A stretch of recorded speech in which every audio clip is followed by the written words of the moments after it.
Senhoras e senhores deputados, retomamos os nossos trabalhos com a audição no âmbito do processo de digitação para o preenchimento dos lugares do Conselho de Administração da Comissão de Mercado de Valores Mobiliários, com a audição da doutora Teresa Gil, que cumprimento e cuja disponibilidade muito agradeço. Será a última audição e com isso se preencherá o conjunto de personalidades indigitadas para o Conselho de Administração da CMVM. Cumpre-me recordar os termos em que esta audição decorrerá. À semelhança de todas as que precederam, darei à senhora doutora Teresa Gil palavra para uma intervenção inicial até 10 minutos. Após o que darei aos grupos parlamentares que para tal solicitarem a palavra por até 5 minutos, 2 minutos se eventualmente algum senhor deputado único representante do respectivo partido, entretanto, se nos juntar, e que disporá a senhora doutora Teresa Gil do tempo correspondente ao somatório dos tempos gastos na formulação das questões, pedindo-lhe antecipadamente a amabilidade de anotar as questões, na exata medida em que responderá apenas depois de todas as questões formuladas. Assim, sem mais delongas, reiterando a todos os senhores deputados e muito especialmente à doutora Teresa Gil, os meus cumprimentos, dava-lhe a palavra. Faço a palavra à sua senhora. Muito obrigada. Boa tarde. Em primeiro lugar, quero cumprimentar o Sr. Presidente da Comissão de Orçamento e Finanças e os senhores deputados dos grupos parlamentares aqui presentes e agradecer a oportunidade de aqui vir responder às questões que entenderem colocar-me no âmbito da proposta da minha nomeação para o Conselho de Administração da CMVM. Depois quero também expressar a honra que essa proposta de nomeação representa para mim, tendo em conta que a CMVM é uma instituição de reconhecido mérito e competência, cujas atribuições têm uma importância fundamental para a estabilidade do sistema financeiro português e para o crescimento sustentável da economia e do país. A apresentação que preparei para esta intervenção inicial divide-se em duas partes. Na primeira parte, darei breve nota do meu percurso profissional, sendo que, sabendo que os senhores deputados já terão na sua posse o meu currículo profissional, focar-me-ei nos aspectos que considero mais relevantes para o exercício do cargo para o qual fui nomeada. E na segunda parte identificarei alguns dos que considero ser os principais desafios da CMVM para o futuro. Passando então aos aspectos mais relevantes do meu percurso profissional. Trata-se de um percurso maioritariamente dedicado à causa pública, focado em particular na área da fiscalidade e que decorreu na sua maior parte, primeiro na extinta Direção-Geral dos Impostos e depois e até à atualidade na Autoridade Tributária e Aduaneira. Não obstante, considero que o exercício de funções fora destas duas direções gerais foi também bastante relevante para o meu crescimento e desenvolvimento profissionais. Refiro-me às funções de assessora de 2 secretários de Estado dos Assuntos Fiscais e de um Ministro das Finanças e ao exercício de funções como Senior Manager do Departamento Fiscal de uma empresa de auditoria e consultoria, onde a minha intervenção abrangeu em particular a área da banca e seguros. Mas o principal enfoque centra-se naturalmente na experiência e conhecimento adquiridos enquanto dirigente da Administração Fiscal há mais de 16 anos.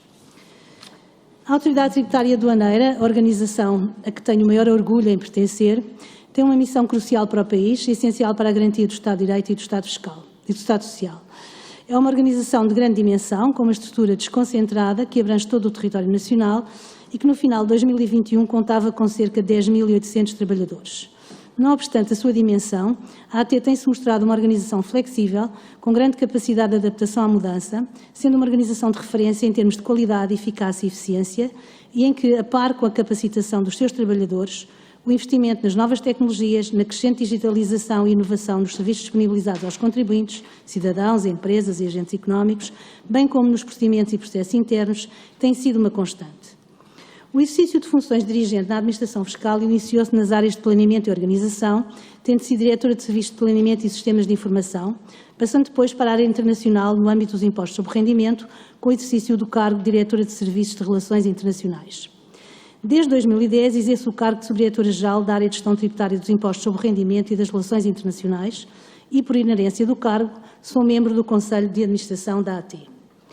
A área de gestão tributária dos impostos sobre o rendimento conta com cerca de 150 colaboradores e as suas atribuições têm uma grande abrangência e comportam uma enorme responsabilidade. O IRS e o IRC são, em termos de receita, e como é sabido, o segundo e terceiro maiores impostos, com uma receita global estimada para o ano 2022 de 23.663 milhões de euros, representando cerca de 45% do total da receita fiscal do Estado. Já no que refere aos administrados, aos contribuintes, no IRS existem mais de 5 milhões de agregados familiares, a correspondem mais de 7 milhões de sujeitos passivos, e no IRC existem cerca de 520 mil contribuintes. Como principais atribuições da área de gestão tributária sob minha responsabilidade, destaco a elaboração de estudos e o apoio ao Governo no processo legislativo, designadamente na apresentação e análise de propostas legislativas em matérias da sua competência, o apoio e a prestação de informação aos contribuintes, a liquidação e o controle da liquidação dos impostos sobre o rendimento, a intervenção no âmbito contencioso administrativo, designadamente a apreciação e decisão de recursos hierárquicos e de pedidos de revisão oficiosa, e do apoio aos processos de arbitragem, a interpretação e aplicação das convenções para evitar a dupla tributação celebradas entre Portugal e os outros Estados em matéria de impostos sobre o rendimento e património, sendo que presentemente estão em vigor 77 convenções, a cooperação administrativa com outros Estados no âmbito da União Europeia e dos acordos internacionais, sendo nesta vertente destacar a troca automática de informação, incluindo informação financeira, que tem vindo a registrar um crescimento exponencial, tendo em 2021 sido recepcionada a informação de 95 jurisdições e enviada a informação para 76 jurisdições, envolvendo milhões de registros. E ainda a produção de estudos estatísticos e a quantificação da despesa fiscal em sede de impostos sobre o rendimento. No período em que vem exercendo o cargo de Subdiretora-Geral, vários têm sido os desafios e os projetos, de que destaco pela sua exigência, importância e impacto, a implementação da reforma do IRC de 2014, da reforma do IRS de 2015, do IRS automático, este último iniciado em 2017, e que tem sido objeto de sucessivos alargamentos, abrangendo já um universo potencial de mais de 3,6 milhões de agregados. Destaco ainda o desenvolvimento e implementação do Sistema Integrado de Troca de Informação Internacional, que incorpora algoritmos visando a identificação automática dos beneficiários dos rendimentos ou dos detentores do património abrangidos pela troca, estrutura a informação e permite uma gestão integrada dos diferentes tipos de troca de informação, automática, espontânea e a pedido. Desculpa. Com licença. De referir também que, a par com as atribuições que lhe estão cometidas por lei, esta área tem vindo a colaborar com outras instituições e organismos públicos no âmbito da simplificação e redução dos custos de contexto para os cidadãos mais carenciados, de que é exemplo o cálculo das insuficiências económicas para efeitos da atribuição de benefícios sociais e subsídios, como sejam a isenção de taxas moderadoras na saúde e o acesso às várias tarifas sociais, a bolsas de estudo e a subsídios de renda de casa. Para além da facilitação do acesso a estes benefícios por parte dos cidadãos mais desfavorecidos, esta intervenção da AT traduz-se ainda em significativos ganhos de eficiência para as entidades gestoras dos mesmos. Numa perspectiva mais macro, destaco ainda a intervenção como membro do Conselho de Administração da AT, designadamente no que se refere à definição do quadro estratégico da organização e das políticas e medidas para o seu alcance, para o seu cumprimento. Face à experiência e conhecimento profissionais que antes referi, identifico como algumas das principais valências para o exercício do cargo para que estou nomeada as seguintes: os conhecimentos na área da fiscalidade e que abrangem também matérias relacionadas com o setor financeiro. A título exemplificativo, refiro matérias como o regime dos instrumentos financeiros derivados, dos organismos de investimento coletivo e, bem assim, as relacionadas com o enquadramento fiscal de instrumentos financeiros e com as operações sobre os mesmos realizados. E a experiência adquirida a diferentes níveis, designadamente na gestão e liderança de equipas numa área com múltiplas atribuições e cuja atuação e desempenho têm grande impacto no país. Na utilização de tecnologia, em ordem a promover a eficiência e a eficácia, bem como a qualidade do serviço prestado. Na digitalização e na inovação, quer no âmbito dos serviços disponibilizados aos contribuintes, quer no âmbito da reformulação de processos e procedimentos internos. Na utilização de informação para monitorização do cumprimento dos contribuintes, privilegiando estratégias de compliance que minimizem a ocorrência de situações de incumprimento. No âmbito da cooperação e colaboração, quer em termos internacionais, quer nacionais. Julgo que estas competências me permitirão contribuir positivamente para a gestão da CMVM, caso a minha nomeação venha a ser confirmada, estando, no entanto, bem consciente do grande desafio e da enorme responsabilidade que o exercício do cargo comporta e sabendo também o muito que terei para conhecer e aprender. Passando agora à segunda parte, relativa ao contexto e principais desafios da CMVM, perspectivo 4 grandes desafios. Desde logo, o desafio do contexto geopolítico decorrente da invasão da Ucrânia pela Rússia, que se traduz num cenário adverso e de incerteza, caracterizado designadamente pela instabilidade dos mercados de energia, com a escalada do preço, e pela escassez e aumento do preço de matérias-primas essenciais e de bens alimentares, Vive-se assim um contexto inflacionista que levou ao aumento das taxas de juros para valores a que há muito não se assistia, aumentando assim também os custos de endividamento, com consequências muito gravosas para as empresas e para as famílias. Neste contexto, o desafio da CMVM será avaliar, dentro daquilo que é o seu quadro de responsabilidades e atribuições, se e em que medida este contexto adverso poderá constituir uma oportunidade para o mercado de capitais.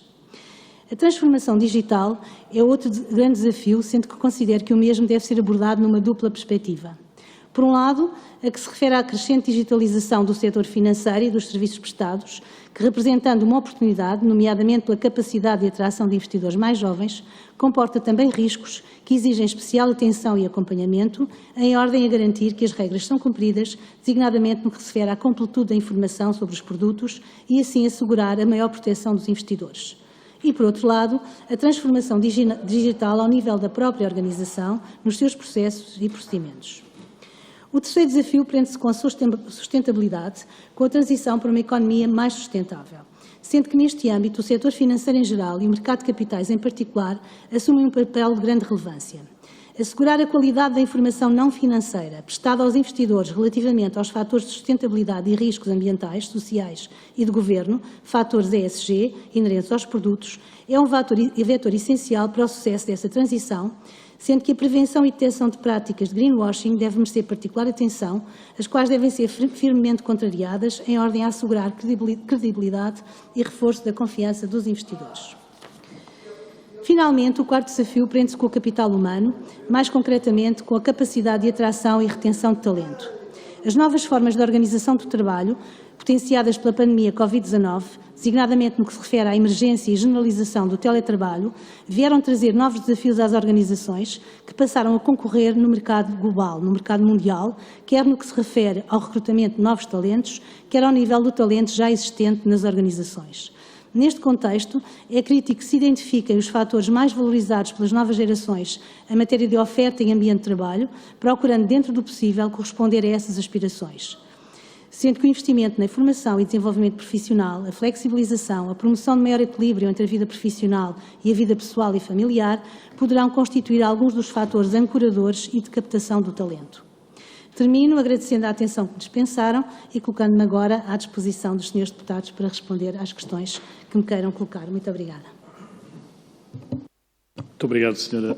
Doutora Teresa Gil. Vamos então dar início às questões que serão colocadas e o primeiro Sr. Deputado a colocar tais questões será o Sr. Deputado Miguel Iglesias, do Grupo Parlamentar do Partido Socialista. Sr. Deputado Miguel Iglesias, faça favor. Muito obrigado, Sr. Presidente. Senhoras e senhores deputados, cumprimento a doutora Teresa Gil, agradecendo a sua presença e a exposição inicial que nos trouxe, aliás, muito completa. A audição esta necessariamente nos termos da Lei Quadro das Entidades Reguladoras, após a sua indigitação para a administração da Comissão de Mercados e Valores Mobiliários por parte do Governo e sobre o qual temos o dever de a questionar e pedir alguns esclarecimentos sobre o papel que terá na instituição.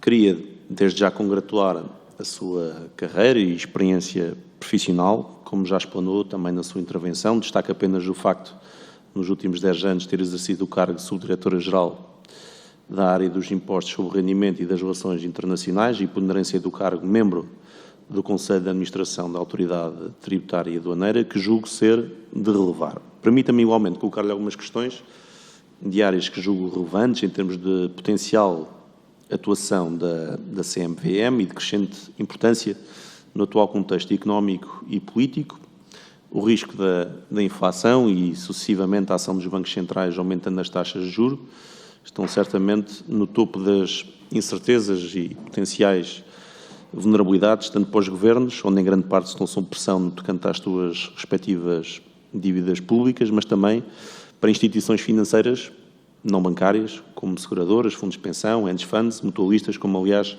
o FMI expressou preocupação recentemente, devido precisamente à volatilidade das taxas de juros e dos preços ativos, parece haver um risco de baixa liquidez dos mercados e com a situação económica periclitante em vários países motores da economia mundial, esse risco certamente poderá ter tendência a agravar-se com incerteza e as medidas e políticas implementadas pelos diversos governos. Portanto, como é que, de alguma forma geral, vê esta situação de pressão, em particular nos mercados de capitais, e em específico como analisa e avalia os cenários possíveis em Portugal e as respectivas repercussões económicas. Um segundo ponto, gostaria a sua apreciação, tem a ver com os ativos de criptomoedas. O Governo tinha solicitado um estudo à autoridade tributária, onde esta entidade tinha proposto genericamente que os ganhos com estes ativos fossem equiparados às mais-valias de rendimentos de capitais, sendo que o Governo efetivamente propõe, na sua proposta de Orçamento de Estado para 2023, que as mais-valias com a venda de criptomoedas, tidas por menos de um ano, fiquem sujeitas a 28% de IRS, quando não se opta pelo englobamento, sendo que a longo prazo os ganhos estão isentos de imposto a partir dos 365 dias. Além das mais-valias, a proposta do Governo alarga o IRS a atividades como mineração, emissão de criptoativos e estende o imposto de selo aos donativos em criptomoedas e às comissões cobradas pelas plataformas de negociação. Eu questionava a doutora Teresa Gil, por um lado, que observações tem a fazer sobre os criptoativos e o seu potencial futuro e valor para os mercados, e a interação que o regulador tem ou pode ter nesta área para evitar distorções ou riscos que coloquem em causa os investidores que precisamente investem neste tipo de ativos. Refira-se igualmente, porventura, a própria dificuldade em classificar as criptomoedas como valores mobiliários. Por um lado, pergunto-lhe, dado que a sua especialidade é precisamente a fiscalidade, se tem alguma opinião sobre a proposta do Governo precisamente para a taxação destes ativos. Outro assunto que considero importante e relevante, e faço desde já uma declaração de interesses, pois fui eleito pelo Círculo Eleitoral da Madeira, onde esta matéria tem particular significado, que tem a ver com os usados do BANIF e do BES. Reporto-me em particular aos usados do BANIF, cujo grupo de trabalho tendente à criação de um fundo de recuperação de créditos foi reativado, tendo havido uma reunião no passado 23 de setembro entre os representantes dos usados, do Ministério das Finanças, do Banco de Portugal e da CMVM, de modo a retomar a metodologia e encontrar uma solução para este problema que afetou milhares de famílias. E, enfim, não refiro este assunto de ânimo leve, a Comissão Europeia, já no ido ano de 2015, aprovou temporariamente um auxílio estatal que concerniu a autorização para uma operação de recapitalização de um banco, com um investimento público de mais de 1.000 milhões de euros, sendo que esta operação foi aproveitada pelos comerciais e estruturas de vendas de produtos aos clientes, convencendo os mesmos que agora se tratava de um banco totalmente seguro, sendo que em dezembro de 2015 a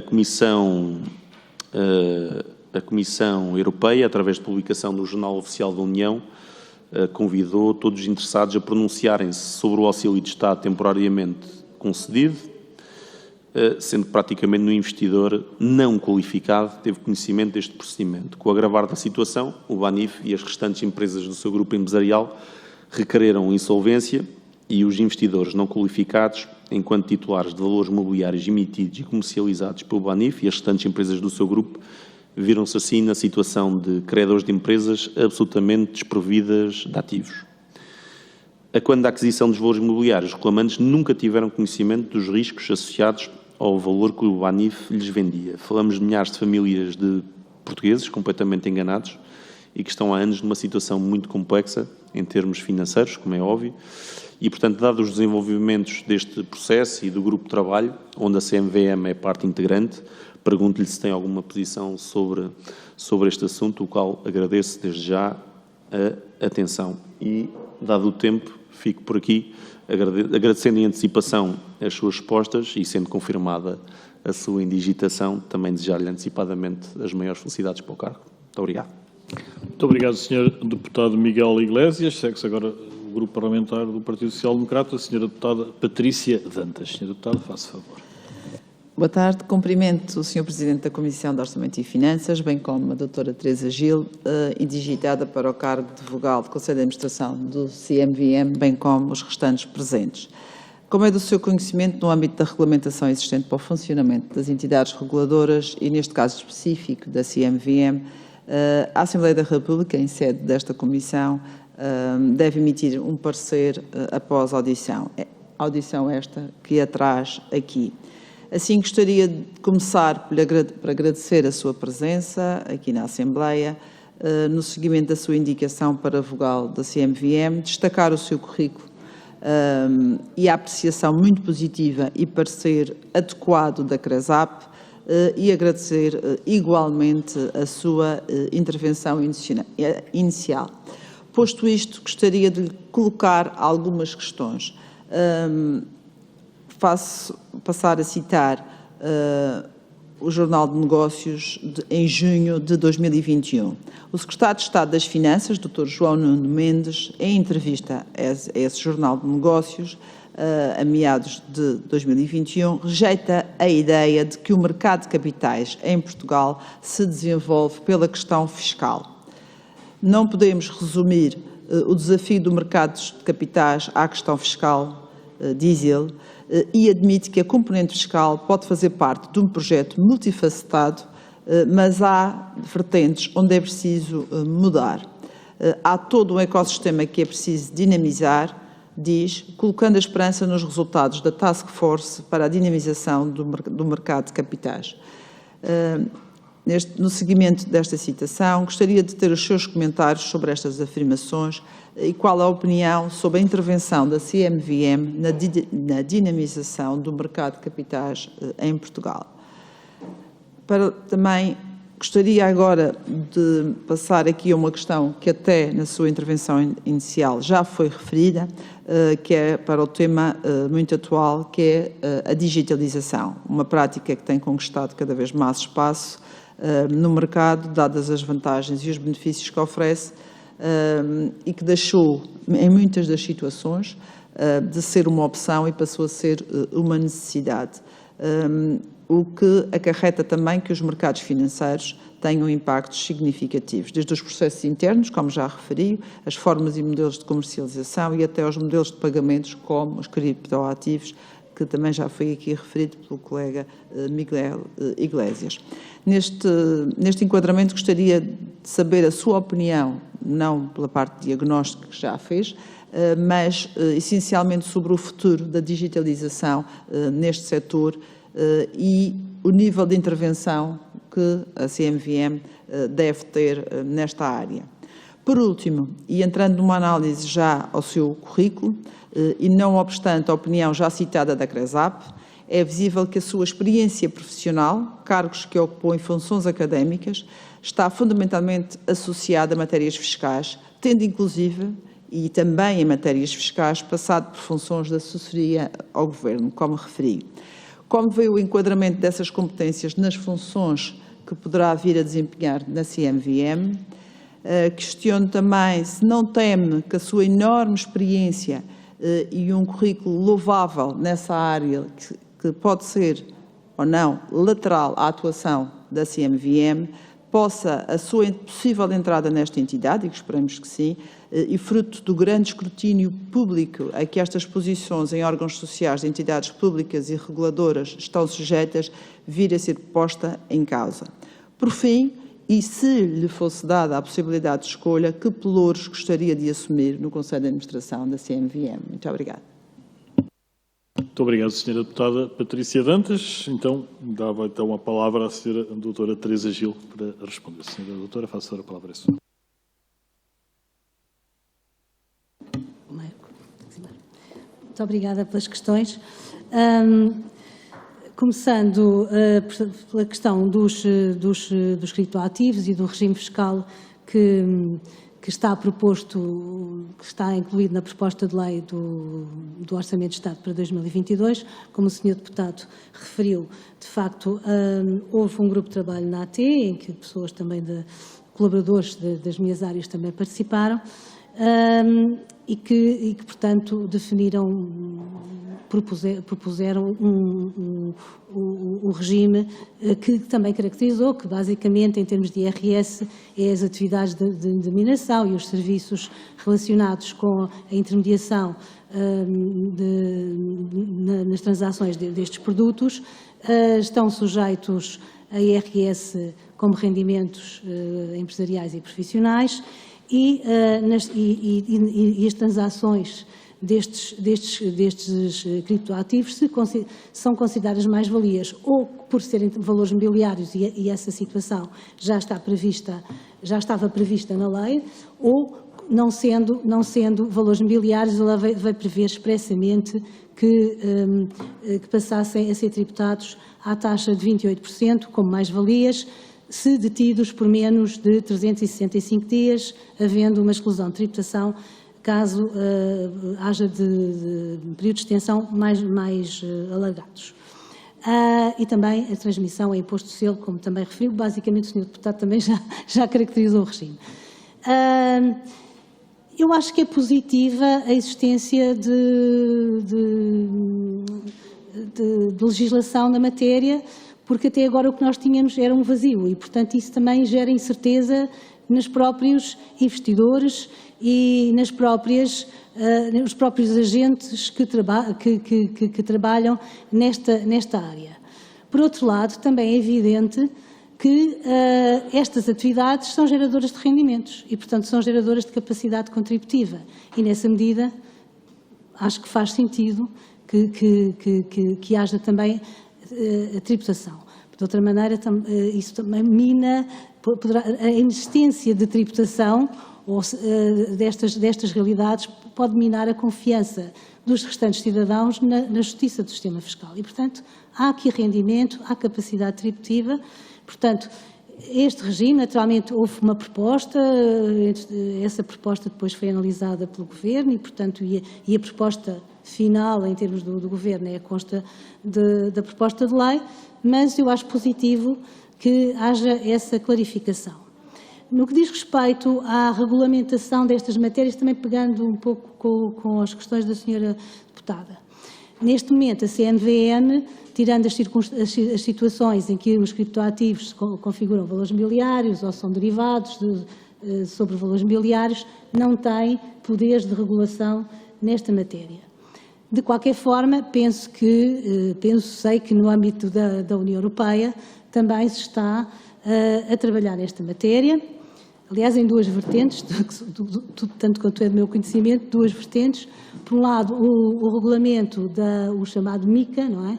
O regulamento dos mercados de criptoativos e também, ao nível mais tributário, alterações à Diretiva da Cooperação Administrativa, a DAC 8, em que prevê o alargamento da troca de informação financeira também a estas realidades dos criptoativos e dos intermediários relevantes. Portanto, parece-me que há aqui um caminho, mas que deve ser visto não numa ótica nacional, mas sim global. Portanto, nomeadamente na União Europeia, a nível internacional, a OCDE também tem trabalho realizado nesta matéria.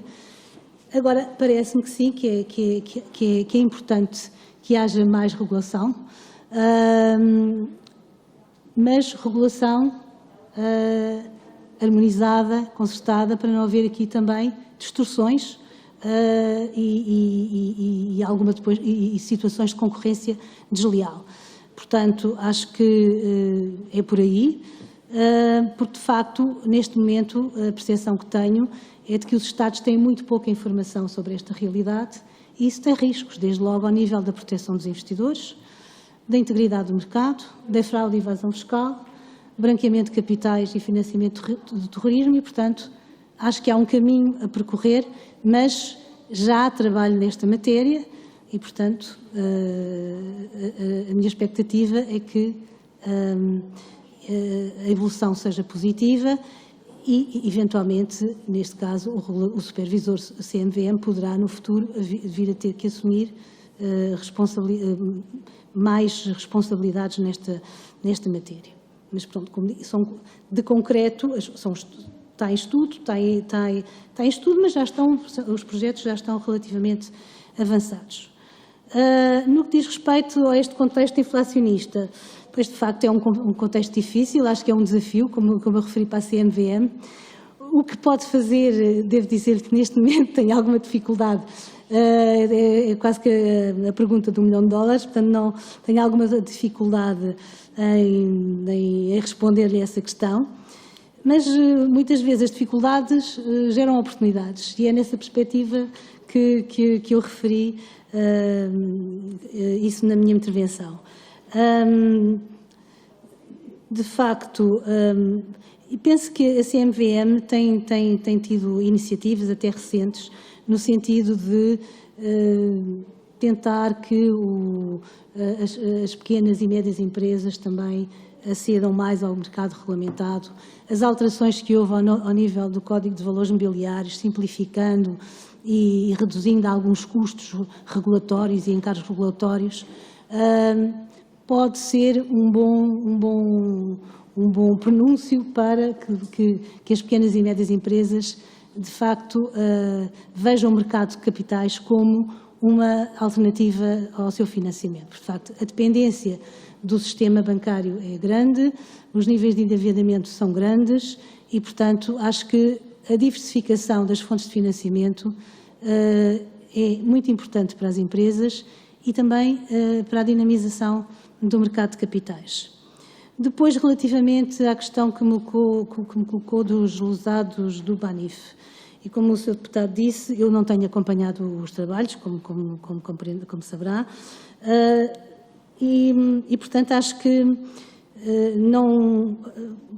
não gostaria de me pronunciar sem que o resultado fosse conhecido e, portanto, nessa altura poderei também tomar conhecimento daquilo que forem os resultados. Desses são grupos de trabalho, não é? São do grupo de trabalho e, portanto, neste momento não conheço, portanto não me posso pronunciar, mas aquilo que me parece importante aqui referir é que, de facto, na sequência da diretiva DMIF II, as exigências em matéria de informação aos investidores que envolvem não só informação sobre o retorno potencial, mas informação sobre os custos associados aos investimentos, os riscos associados aos investimentos, se esses riscos estão ou não adequados ao perfil de risco do investidor. Portanto, mesmo ao nível da supervisão, portanto, houve reforço a esse nível e, portanto, eu julgo que estas situações, que é lamentável que tenham sucedido, naturalmente, penso que neste momento temos um quadro que a esse nível oferece mais garantias, mas relativamente ao caso concreto e àquilo que em concreto será o resultado do grupo de trabalho, não lhe sei responder, de facto. Relativamente à questão que o mercado de capitais não se pode resumir às questões fiscais, eu concordo, não se pode resumir às questões fiscais. Naturalmente que a fiscalidade é uma vertente importante, é algo que pesa nas decisões dos investidores, mas não se deve resumir a isso. Penso, aliás, que a previsibilidade e a estabilidade é também um valor importante por uma vez que assegura maior certeza e segurança jurídica e reforçando também a confiança dos investidores. Portanto, penso que também estarmos sempre a atuar com novos mecanismos, com novos benefícios fiscais, pode até ter um efeito contrário àquele que se pretende, porque, de facto, pode gerar aqui alguma imprevisibilidade portanto, e menor confiança. Mas, certamente, que também a fiscalidade pode ser um instrumento e reconhecendo todos, penso que é pacífico, que todos achamos que, de facto, o mercado de capitais é muito importante, tem um papel muito importante, deve ser dinamizado e, portanto, haver incentivos para essa dinamização pode ser também um caminho, mas não é o único. Essencialmente, os produtos têm que ser bons, as empresas têm que ter se calhar, mais informação, e é nesse aspecto que eu acho que a CMVM tem, daquilo que eu vi mais recentemente, tem estado a trilhar um caminho, nomeadamente com o guia do emitente, portanto, desmistificando alguns receios que as pequenas e médias empresas têm, nomeadamente a perda do controlo, enfim, que é uma coisa muito complicada e, portanto, eu acho que também informar as empresas, mostrar-lhes as vantagens que o financiamento no mercado de capitais tem e que a diversificação das suas fontes de financiamento tem para a sua maior resiliência e sustentabilidade, acho que é um caminho que deve ser percorrido e penso que a CMVM tem vindo a dar passos nessa matéria. Quanto à minha experiência profissional no quadro do Conselho de Administração da CMVM, é evidente, como a senhora deputada referiu, que a minha experiência técnica, sem prejuízo de, nessa componente, também ter sido chamada muitas vezes a intervir em matérias relacionadas com os produtos financeiros e, portanto, não é, mas obviamente que não tenho o conhecimento profundo que outros dos meus colegas têm, não é? Sei que tenho muito que aprender, mas não vejo isso, o facto de eu não ter um conhecimento diferente, eu não vejo isso como uma fragilidade. Acho que pode ser uma mais-valia, porque acho que a diversidade, equipas em que há diversidade de conhecimento, diversidade de experiências, acho que são equipas mais fortes e não mais fracas. E nessa medida não sinto nenhum preconceito, nem sinto que isso vá ser uma menos-valia, pelo contrário, acho que é bom que haja diversidade e portanto, acho que pode ser, de facto, um saber complementar que poderá contribuir positivamente para a gestão da CMVM. Não sei se respondi a todas as questões que me colocaram, mas se por acaso não respondi, julgo que já toquei todos os pontos, mas se por acaso me falhou alguma, por favor, estou disponível. A senhora deputada Patrícia Dantas vai Só recordar a questão do futuro, da intervenção no futuro da CMVM no âmbito da digitalização. Penso que a intervenção da CMVM no futuro no âmbito da digitalização dependerá muito de da regulamentação que vier a ser produzida nesta matéria. O regulamento que lhe falei, nomeadamente o MICA, dependerá muito disso e das atribuições que nesse âmbito vierem a ser atribuídas aos supervisores. Mas neste momento, em todo o caso, penso que neste momento a CMVM pode, e já também está a fazer, que também tem aqui um papel de alerta, de informação, de informação relativamente aos riscos que associados também a estes mercados de criptoativos, que são uma oportunidade também e é uma realidade que não podemos ignorar, porque ela está aí, vai ficar e, portanto, temos que estar o melhor preparados possível para lidar com ela. Mas neste momento,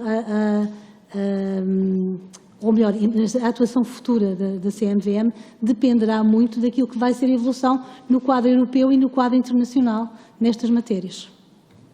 Muito obrigado, Sra. Doutora Teresa Gil. Agradecer às senhoras e senhores deputados as perguntas formuladas. Agradecer muito particularmente à Sra. Doutora Teresa Gil as respostas dadas à instância das senhoras e senhores deputados.